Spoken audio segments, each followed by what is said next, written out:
Hi friends, চলো তোমাদের বলেই দিলাম কোথায় খেতে এসেছি। আমার ফ্যামিলির প্রত্যেকের খুব পছন্দের জায়গা। তো দেখো, এই প্লেটটা কিন্তু অর্ডার করেছি বন্ধুরা। এটা কিন্তু খুব পছন্দের কাবাব, কিন্তু এক্সেবার কারেক। যেটাই খাবো সেটাই ভালো। তোমরা কারা কারা খেয়েছো অবশ্যই কমেন্টস করে জানিও। কার কার পছন্দের জায়গা আমিনিয়া সেটাও কমেন্টস করে জানিও। তো আমিনিয়া, সিরাজ, কোথাকার কাবাব তোমরা ভালো খাও না? ইন্ডিয়া রেস্টুরেন্ট, কারটা তোমাদের পছন্দ? তো দেখো, উফ, দেখেছো? এক্সেবার কারেক নাকি দাদা বৌদি, কার কোন রেস্টুরেন্ট ফেভারিট কমেন্ট করতে কিন্তু ভুলো না। প্রত্যেককে অনেক অনেক অনেক ভালোবাসা। কি এখনও সাবস্ক্রাইব করোনি? তো কী করে ভুলে গেলে আমাকে? তোমাদের ভালোবাসা থেকে আমাকে কেন বঞ্চিত করো? দেখো, দেখেছো? এরপরে কোনটা অর্ডার করব সেটাও দেখে নিচ্ছি। আর তোমরা এখনই দেখে ঠিক করে নাও, আসলে তোমরা কোনটা অর্ডার করবে।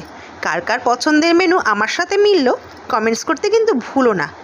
তো দেখো, বলেই দিলাম কোথায় এসেছি।